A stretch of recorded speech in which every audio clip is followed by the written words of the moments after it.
Bagi orang reform, yang disebut praktis harus dimengerti sebagai anugerah seluruhnya perjanjian Allah yang bisa kita alami. Itu praktis. Sekali lagi, gereja reform, teologi reform dengan gereja yang lain berbeda. Karena kita tidak melihat praktis itu apa. Kalau saya khotbah tentang kedaulatan Allah, pilihan Allah, engkau rasa itu tak praktis. Praktis itu apa? Yaitu bagaimana berpacar. Itu praktis. Bagaimana kita cari uang, itu praktis. Jadi khotbah-khotbah mimbar semua sudah diracuni oleh praktis-praktis yang dangkal. Coba dengar khotbah di mana-mana. Apa yang dikhotbahkan mereka. Saya berkata bersaudara-saudara biasa mendengarkan doktrin yang baik dan ajaran yang betul-betul ketat. Engkau dengar khotbah mengetahui itu semua hanya seperti membuat rumah di atas pasir saja. Yang disebut praktis, yaitu yang bisa dipakai seharian. Itu praktis. Orang reform mengerti yang disebut praktis. Yaitu semua janji Tuhan yang bisa boleh alami secara mendalam. Di dalam pimpinan Roh Kudus itu praktis. Predestinasi, praktis. Karena terjadi pada saya. Penghajaran Tuhan melalui ujian dan kesulitan, praktis. Karena itu saya bisa mengalami, itu praktis. Segala janji Tuhan, segala firman Tuhan yang bisa dipraktekkan. Yang bisa dialami di dalam pimpinan Roh Kudus, itu praktis. Itu sebab saya tidak pernah akan goncang kalau orang mengatakan, aduh gereja reform khotbahnya dalam-dalam, tak praktis. Saya mengetahui istilah praktis, mereka ngerti salah. Jadi menggoncangkan kita tak perlu. Karena kita mempersiapkan anak-anak Tuhan secara sedalam mungkin, seketat mungkin. Dengan beton-beton yang ditanamkan di hati nurani engkau. Sehingga di dalam keadaan kesulitan bagaimanapun, engkau tidak goncang. Engkau tetap beriman kepada Tuhan. Paulus di sini disebut berkat rohani. Bukan hanya berkat jasmania. Berkat jasmania itu terlalu dangkal. Saudara-saudara. Sebelum kaya, suami istri baik-baik. Setelah kaya, terus pikir mau cari gundik. Itu berkat. Itu berkat.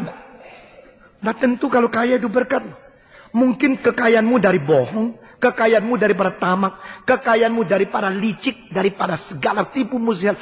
Itu bukan berkat. Itu menjadi pukat. Bukan berkat. Pukat yang mengikat kamu. Sebelum engkau kaya. Engkau lebih sederhana. Hidup lebih suci. Setelah kaya engkau menjadi orang yang karu-karuan sulitnya. Saudara suka kaya ya. Kalau kekayaan dari Tuhan. Terima saja. Tak usah sungkan. Kalau dari Tuhan. Kalau dari hantu, hati-hati, saudara-saudara. Dan akhirnya berkata kepada kita, ada orang yang karena ingin kaya, akhirnya masuk ke dalam kesulitan luar biasa, menusuk diri dan habis-habis. 10 hari yang lalu ada seorang datang, Pak Tong, saya mau cari kamu. Saya bilang, ya saya janji satu tempat lebih dekat atau di tengah-tengah. Atau di satu tempat kita bertemu. Karena jauh sekali. Enggak, saya mau pergi ke tempatmu. Saya bilang, sudah lama engkau tidak ke warung buncit. Hari itu saya ada di sini kalau mau datang. Oke, saya datang, dia datang. Karena beberapa tahun yang lalu saya ambil keputusan mesti dagang ini. Sekarang waktu saya tersita, habis hati saya penuh dengan kesulitan. Tapi saya bilang, kaya nak? Kaya.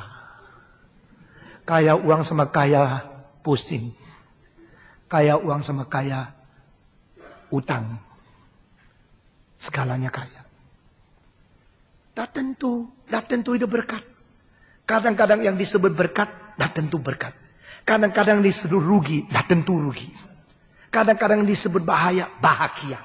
Kadang-kadang dianggap bahagia, bahaya. Jadi, tak tentu. Semua bilang tak tentu. 1, 2, 3. Nggak ngomong lebih tak tentu loh nanti. Sudah tak tentu. Betul, dunia ini tak tentu.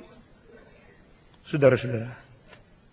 Mendadak datang, mendadak hilang. Itu namanya mimpi. Semua 1, 2, 3. Mendadak datang, mendadak hilang. Namanya mimpi. Hidup ini mimpi. Semua 1, 2, 3. Hidup ini mimpi. Oh, di dalam 2 minggu ini sudah banyak orang rambutnya putih tambah banyak. Dolar naik, rambut putih ikut naik. Banyak. Jangan-jangan banyak yang tidak ada pengertian firman Tuhan. Terus mulai gila. Mulai bunuh diri. Mulai cari dukun. Cari kuamnya. Karena imannya goncang. Gimana ini? Paulus berkata. Berkat rohani. Di mana? Di dalam Kristus. Dari mana? Dari surga. Kapan? Sudah diberikan. Nah di sini ada 4 hal. Di mana? Di dalam Kristus. Dari mana? Dari surga. Kapan? Sudah diberikan kepada siapa? Mereka yang sudah mengalami anugerah keselamatan Tuhan. Saudara-saudara, kita membaca lagi ayat ketiga. Lebih jelas lagi. Terpujilah Allah dan Bapa Tuhan kita Yesus Kristus. Semua 1, 2, 3. Terpujilah Allah dan Bapa Tuhan kita Yesus Kristus, yang dalam Kristus telah mengaruniakan kepada kita segala berkat rohani di dalam surga. Jadi sifatnya berkat ini apa? Berkat yang di dalam Kristus, berkat yang bersifat rohani, berkat yang di dalam surga, berkat yang sudah diberikan. Nah saudara-saudara, istilah sudah ini penting sekali karena ini berarti suatu fakta yang sudah lewat. Saudara-saudara, segala sesuatu yang belum datang belum pasti. Segala sesuatu yang sudah lewat sudah pasti.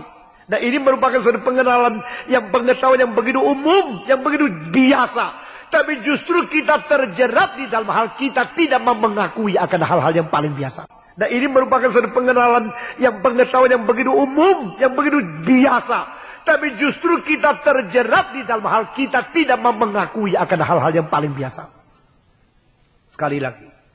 Hal yang sudah itu pasti. Yang belum pasti. Itu sebab kita harus melihat yang sudah itu apa. Lalu di situ menggali. Di situ menikmati. Saudara tahu tidak di dalam bahasa Greka ada sesuatu hal yang begitu heran. Waktu mengatakan ini akan terjadi. Akan terjadi berarti belum kan? Tapi karena itu janji Tuhan. Selalu dia pakai grammarnya adalah sudah terjadi. Jadi Tuhan itu yang melampaui waktu. Dia waktu berjanji selalu memberikan kepastian. Seperti hal itu sudah terjadi. Nah ini sesuatu cara grammar. Cara tata bahasa yang sangat ajaib sekali. Seolah-olah itu sudah terjadi. Tidak bisa dirubah lagi. Sudah terjadi dan sudah dicatat. Sudah terjadi dan itu sudah pasti. Dan itu sebenarnya belum terjadi pun. Tuhan Allah memberikan perjanjian dengan kalimat yang memakai past tense. Inilah cara Allah berjanji. Dan di sini bukan janji belum datang. Di sini mengatakan telah, sudah pernah. Di dalam terjemahan lain, Allah pernah sudah mengkaruniakan kepada kita segala berkat rohani dari surga. Saudara-saudara, itu berarti orang Kristen bukan menanti-nanti lagi. Orang Kristen bukan berdoa-doa lagi. Orang Kristen menoleh ke belakang. Melihat apa yang sudah dikerjakan oleh Tuhan. Itu penting. Saudara-saudara. Kadang-kadang kita mencari sesuatu seperti kita tidak ada. Padahal di rumah sudah ada yang lebih baik loh. Anak saya mengatakan saya mau beli foto to stel. Waktu itu umur 14. Saya bilang, you mau beli? Berapa? 120.000. Potong uang sakumu. Mau nggak? Kalau enggak, dia akan sembarangan pakai. Karena kalau rusak, lost nothing. Tapi kalau pakai uang saku dia, kalau rusak, sakunya rusak juga. Dan dia, wah ini dari uang saku yang dipotong. Dia pakai baik-baik.